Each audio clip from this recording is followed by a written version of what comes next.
एका श्वास जागता धन्य माता पिता तयाच्या कुळी कन्या पुत्र होती जे सात्विक तयाचा हरिक वाटे देवा गीता भागवत करीती श्रवण अखंड चिंतन विठोबाचे कुळी कन्या पुत्र होती जे सात्विक तयाचा हरिक वाटे देवा म्हणे माझ घोडत्याची सेवा तरी माझ्या देवा पार नाही कुळी कन्या पुत्र होते जे सात्विक तयाचा हरिक वाटे देवा विठ्ठल विठ्ठल विठ्ठल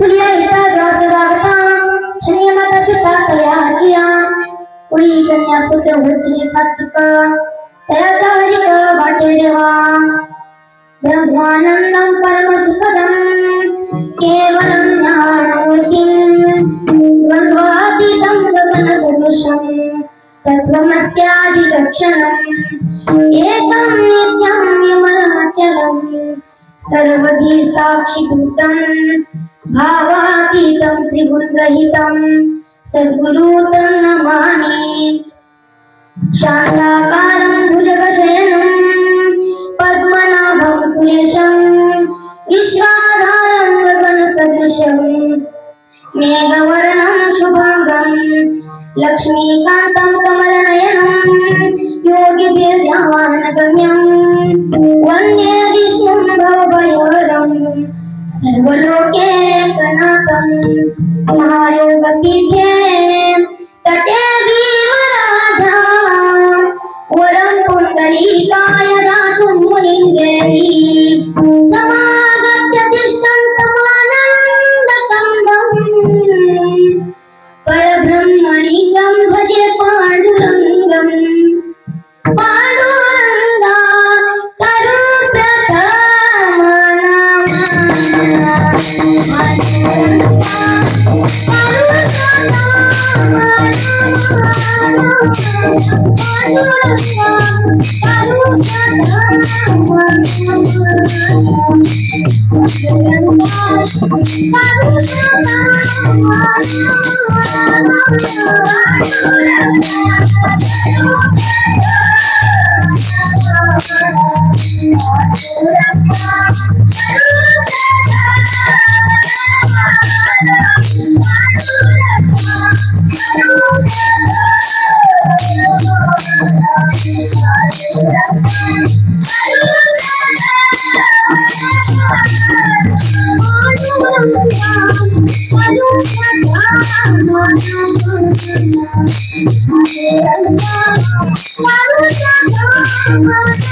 Thank you.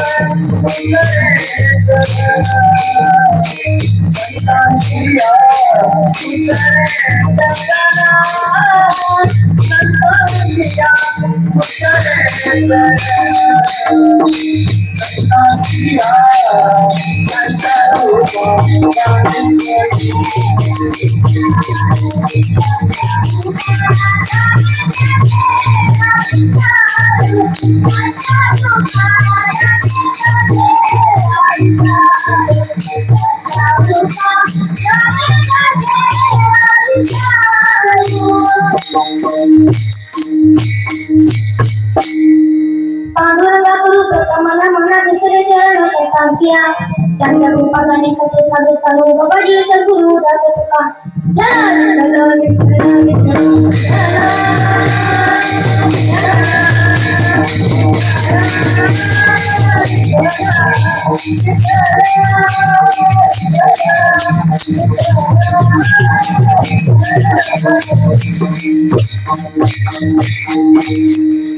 आपल्या हिताचा सदागता धन्य माता पिता तयाच्या पुढी कन्या पुत्र होती जे सात्विक त्याचा हरिक वाटे देवा गीता भागवत करीती श्रवण अखंड चिंतन विठोबाचे पुढी कन्या पुत्र होती जे सात्विक त्याचा हरिक वाटे देवा तुका म्हणे माझं घड त्यांची सेवा तरी माझ्या देवा पार नाही पुढी कन्या पुत्र होती जे सात्विक त्याचा हरिक वाटे देवा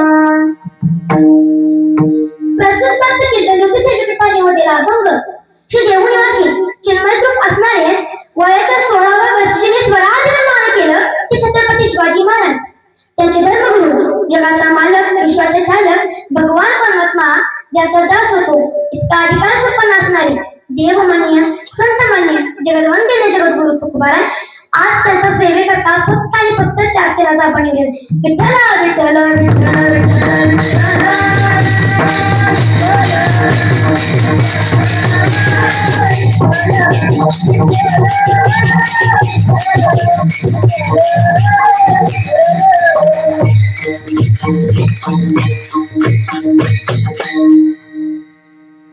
कीर्तन सुरू करण्याआधी थोडासा पर्याय त्याचा तो म्हणजे असा की चालत असलेला अखंड हरिनाम सप्ताह आणि त्या सप्ताहाची 5वी कीर्तन रूपी सेवा माझ्या वाटेल आली व ज्याच्यामुळे मला ही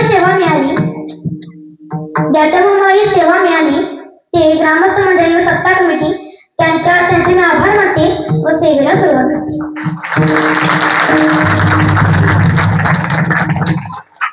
आता आपण अभंगाचा सरळसा अर्थ पाहू. इहलोकापासून ब्रह्मलोकापर्यंत म्हणजे या मृत्यूलोकापासून जर स्वर्गलोकापर्यंत असं असेल तर शास्त्राने काहीतरी कर्म करायचं म्हणजे त्या कर्मांना अभीत कर्माचे म्हणतात. ब्रह्मसत्य जगत मिथ्य हे परसत्य ज्याला कळलं आणि ज्यानं जाणलं तोच आपल्या देहाचा कुळाचा उद्धार करतो. ही ज्याला कळलं त्याची आई वडील धन्य आहेत असे तुकोबाराय अभंगाच्या प्रथम चरणामध्ये सांगतात. आणि तीच मुले सात्विक आहेत आणि तशाच बळावरती देव नितांत गळ पडतो असे तुकोबाराय अभंगाच्या दुसऱ्या चरणामध्ये सांगतात. मग ती सात्विक मुलं कशी ओळखावी त्याची लक्षणं तुकोबाराने अभंगाच्या 3ऱ्या चरणामध्ये सांगितलेली आहेत. गीता भागवत करीती श्रवण अखंड चिंतन विठोबाचे. गीता भागवत जी देवाचं नामचिंतन करतात तीच मुले सात्विक आहेत म्हणून तुकोबाराय शेवटच्या चरणामध्ये सांगतात त्या सर्वांची सेवा केल्यानंतर माझ्या आनंदात परावरण नाही म्हणून तुकोबाराय म्हणतात तुका म्हणे माझा घडू त्याची सेवा तरी माझ्या देवा पार नाही कुळी कन्या पुत्र होती जे सात्विक त्याचा हरिक वाटे देवा विठ्ठल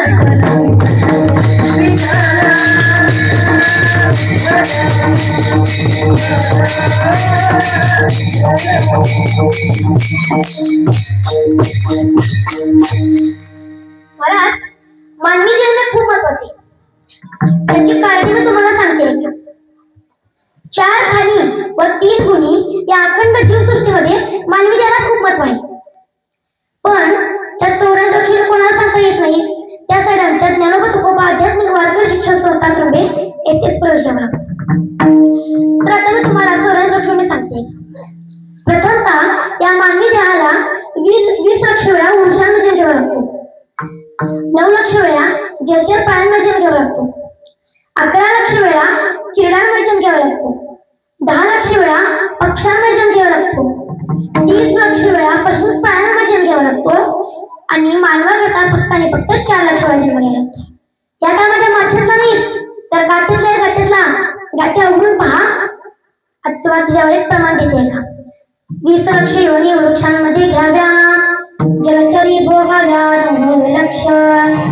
11 लक्ष योनी किरणांमध्ये घ्याव्या, 10 लक्ष भोगाव्या पक्ष्यांमध्ये.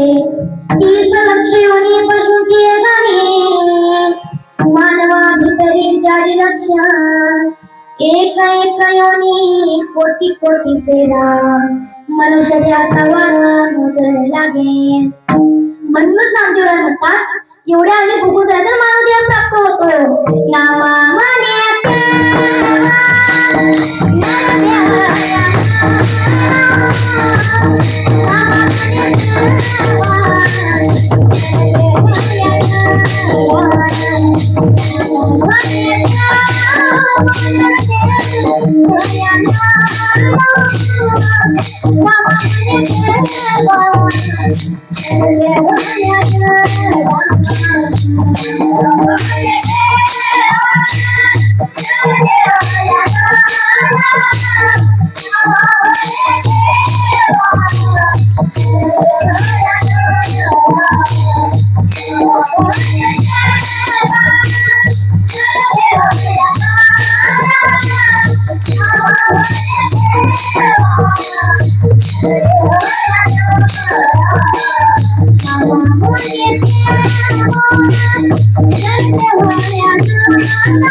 Thank you. नामा म्हणे तेव्हा न देह या नरा तयाचा माथे राखेला मुदे एक एक योनी कोटी कोटी पेरा मनुष्य देहाचा वारा मगर लागे. आणि या चोराच्या लक्षणातून मुक्त व्हायचं असेल तर मानव देह प्राप्त झाल्यानंतर नामचिंतन करावं. काय करावं? नामचिंतन करावं. आणि नामचिंतन केलं तरच या जीवाचा उद्धार आहे. आणि हे सगळं ही ज्याला कळलं त्याला तुम्हाला परत काय म्हणतात? धन्य माता पिता धन्य माता पिता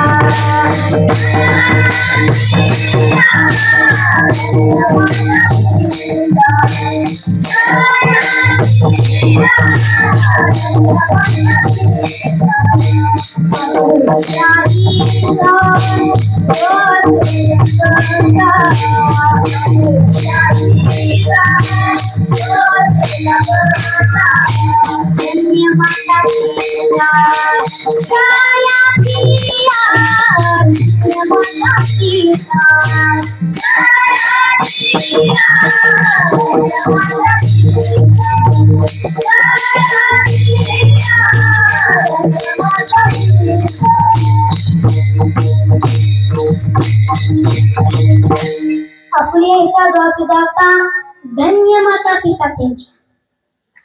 आता महाराज मानवाचा विसरणा मूळ स्वभावच आहे. कुठला मूळ स्वभाव आहे? विसरण. हा मानवाचा मूळ स्वभाव आहे. त्याच्यावर तुम्हाला प्रमाण देते का? आदी होता वाग्या आदी होता वाग्या आदी होता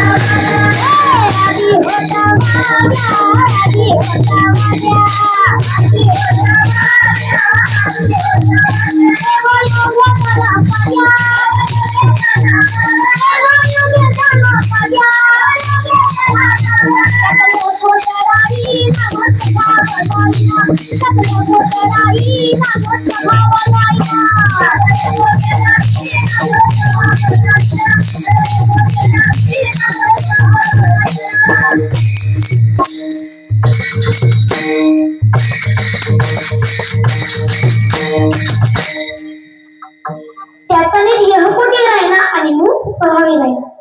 मग महाराज मानवाचा विसरणा मूळ स्वभावच आहे. त्याच्यावर एक दृष्टांत देते का? एक मनुष्य होता. त्याच्या काही लक्षात राहत नसत.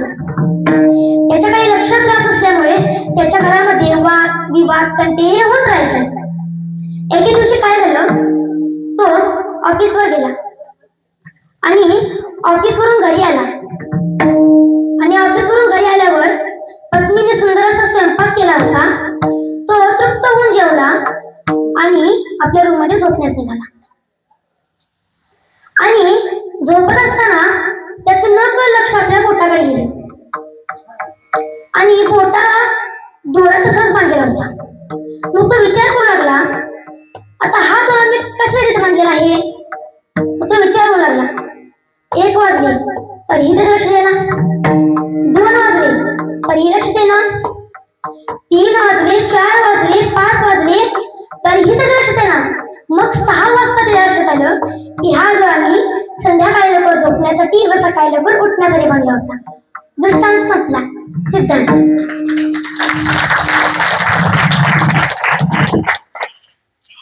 असेच काही लोक आपल्याला भगवान परमात्म्याने इतका सुंदर नाट्य कशाला दिलेला आहे याचाच विसर पडला आहे आणि मायाच्या नाट्यामध्ये गुंतलेला आहे.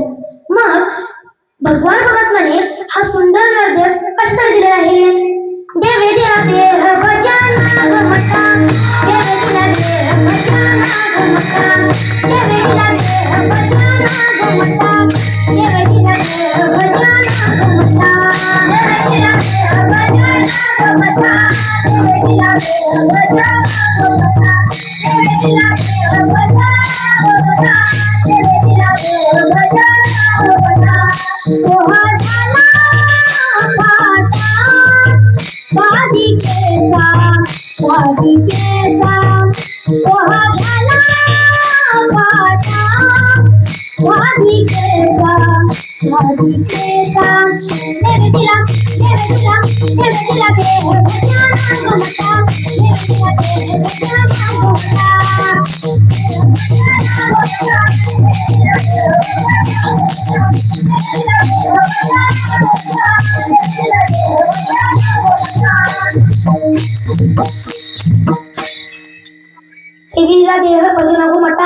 तो झाला पाटा बाधिकेचा.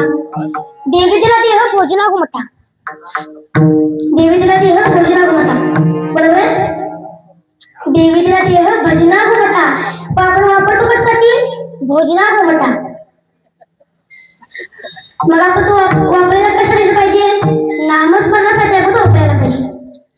मग महाराज भगवान परमात्म्याने इतका सुंदर हृदय कशाला दिलेला आहे? हे पाय, हात, तोंड कशाला दिलेला आहे? त्याचा मी तुम्हाला उपयोग सांगते का? हे पाय कशाला दिलेला आहे? हे पाय आपल्याला पायी वारी चालण्यासाठी दिलेला आहे. मग हे हात कशाला दिलेला आहे? दुसऱ्याच्या बांध्याला शेंगा तोडून आणण्यासाठी नव्हे, तर कीर्तनामध्ये टाळ्या वाजवण्यासाठी दिलेला आहे. मग तोंड कशाला दिलेला आहे? माघारी शिवा देण्यासाठी नव्हे, तर हरिनाम कीर्तन करण्यासाठी दिलेला आहे. मग महाराज आपण देवाचं एकदा जर नामचिंतन केलं तर या जीवाचा उद्धार आहे. आपण सतत नामचिंतन केलं तर का हो आपला 7 पिढीचा उद्धार होणार नाही? त्याच्यावर तुम्हाला दृष्टांत देते का? 2 भाऊ होते. एक आस्तिक होता तर दुसरा नास्तिक होता. आस्तिक भाऊ होता तो सतत नामचिंतन करायचा, आपल्या गुरुचं दर्शन घ्यायचा, आश्रमामध्ये जायचा, साधू संतांचं पूजा अर्चा करायचा, असा तो सात्विक होता. मोठा भाऊ होता तो फार नास्तिक.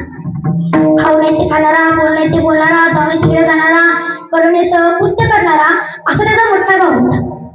मग तुमच्या आमच्यामध्ये प्रश्न पडायलाच हवा की हे दोघे सख्खे भाऊ, एका रक्ताची भाऊ, मग यांच्यामध्ये एवढा मोठा फरक कसा असावा?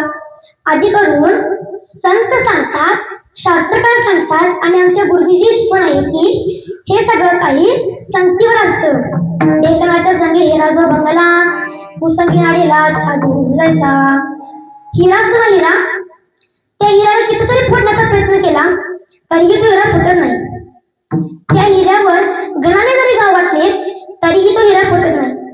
पण त्या हिऱ्याला ढेकणाचा जरा जरी स्पर्श झाला तर तो हिरा भरला जातो, म्हणजेच फुटला जातो. असं त्या दोघां भावामध्ये झालं होतं. लहान भावाने सतत संतांची संगत केली, मोठ्या भावाने गुरुजींची संगत केली.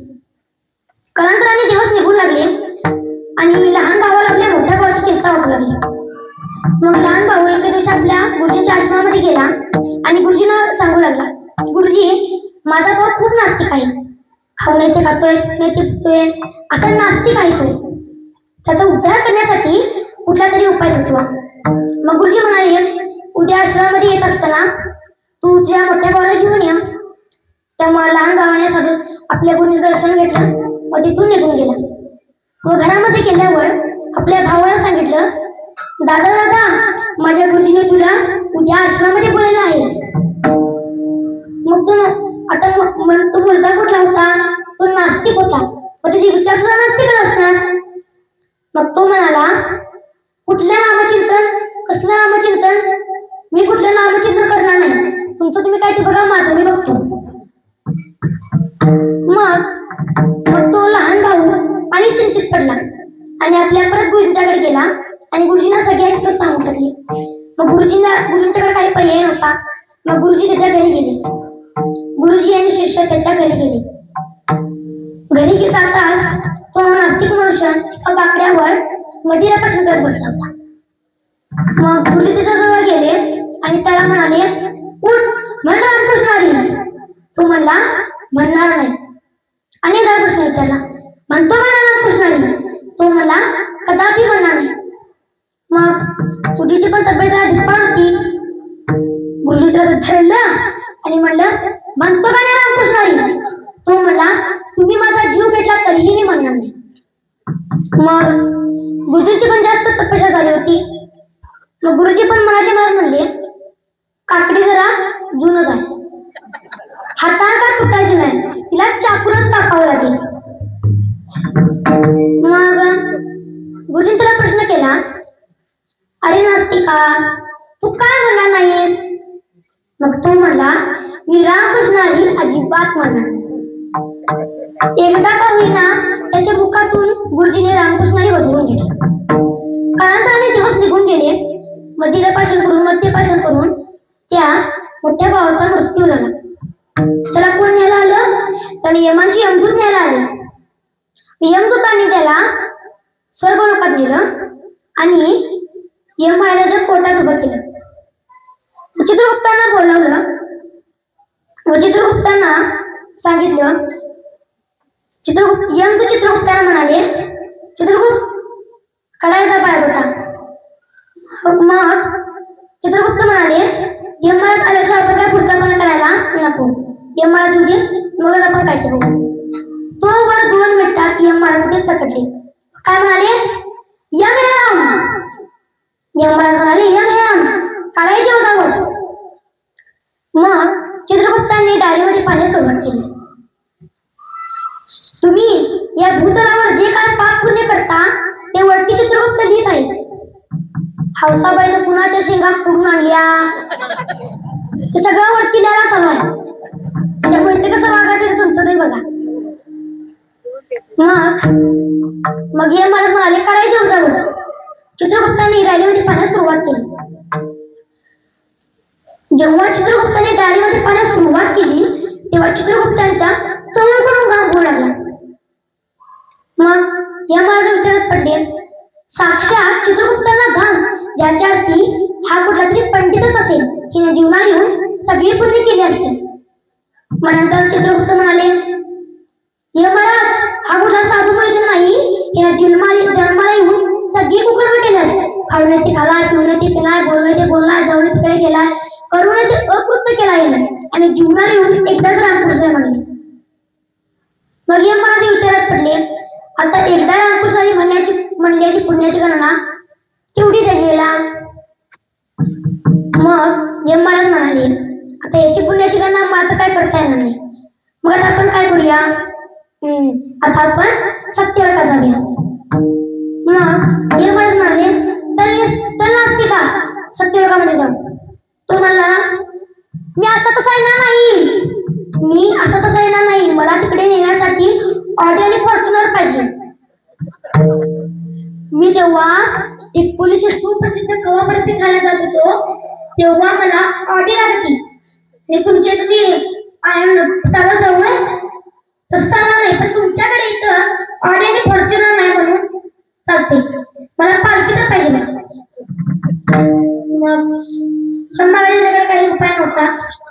यमराजांनी मंत्र फुटले आणि तिथं पालखी कडकली। मग तो नास्तिक वर्षी पालखीत बसला। यमराजांनी पुढे पालखी दिली, चित्रगुप्ताने मागे पालखी दिली आणि यांची स्वारी कुठे निघाली, सत्यलोकामध्ये। मग सत्यलोकामध्ये कोण होतं, सत्यलोकामध्ये ब्रह्मदेव होता। मग ब्रह्मदेवाकडे का, कारण ब्रह्मदेव हे अखंड सृष्टीचे निर्माता आहेत। मग हिंची स्वारी केली सत्यलोकामध्ये। मग ब्रह्मदेवाला अंगणच पाहिजे। साक्षात यमराजाने पुढे पालखी आणि चित्रगुप्ताने मागे पालखी धरली। ह्याच्या अर्थी या पालखीमध्ये कुठला तरी साधू पंडित बसला होता। मग ब्रह्मदेवाने लांबूनच लोटांना गाठली। मग तिथं यमराज ओरडले, ब्रह्मदेव लोटांना खाण्याची काय गरज नाही, यात कुठला साधू पंडित बसलेला नाही, या पालखीमध्ये एक नास्तिक मनुष्य बसलेला आहे। त्याने जीवनाला येऊन सगळी कुकर्म केलेले आणि एकदाच रामकृष्ण मानलेले। त्यांची पुण्याची गणना मला करता येणार नाही म्हणून आम्ही तुमच्याकडे घेऊन आलेलो आहे। मग ब्रह्मदेव म्हणाले, एकदा रामकृष्णाने म्हणण्याची पुण्याची गणना आता काय करता येणार नाही, आणि जरी मी तर त्या पुण्याची गणना केलीच आणि जर कमी जास्त झाली तर भगवान प्रमाणे आपल्याला सोडायचं नाही। मात्र काय पुण्याची गणना येणार नाही। मग ब्रह्मदेवांनी विचार केला। मग त्यांचं ठरलं, आता आपण कैलास पर्वतावर जाऊ। कैलास पर्वतावर कोण आहे, महादेव। महादेवांकडेच का, कारण महादेव हे रामाचे भजन करतात। भजन करी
कारण महादेव हे रामाचे भजन करतात. मग आता आपण कैलास पर्वत आलो. मग आता ब्रह्मदेवाने पुढे पालखी दिली आणि यमराजाने मागे पालखी दिली आणि यांची स्वारी पुढे निघाली कैलास पर्वतावर. मग कैलास पर्वतावर गेल्यावर महादेवांना ब्रह्मदेवाने प्रश्न केला की महादेव हा एक नास्तिक माणूस आहे. या जीवनात येऊन सगळी कुकर्म केलेली आहे आणि जीवनात येऊन एकदा रामकृष्णाने मानलेली आहे आणि याची पुण्याची गणना आम्हाला दोघांना काय करता येणार नाही, म्हणून आम्ही तुमच्याकडे घेऊन आलोय. मग म्हणून नामदेव सुद्धा म्हणून ज्ञानेश्वर महाराज सुद्धा हरिपाठामध्ये सांगतात की हरी मुखे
पोरांची वृत्ती बदलली, त्या पोरांची वृत्ती बदलली आणि ती नामचिंतन चित्रपाचे श्रवण करू लागली.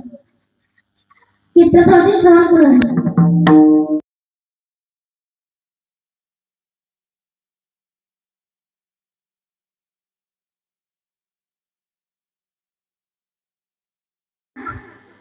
म्हणून नामचिंतन करा. कीर्तन काळात एक सवचन ऐकलं तर आपला जीव वाचू शकतो. मग आपण पूर्ण कीर्तनचं श्रवण केलं तर कावळा आपला उद्धार होणार नाही, आपल्या देवाच्या हृदयात संसार मिळणार नाही. म्हणून नामचिंतन करा.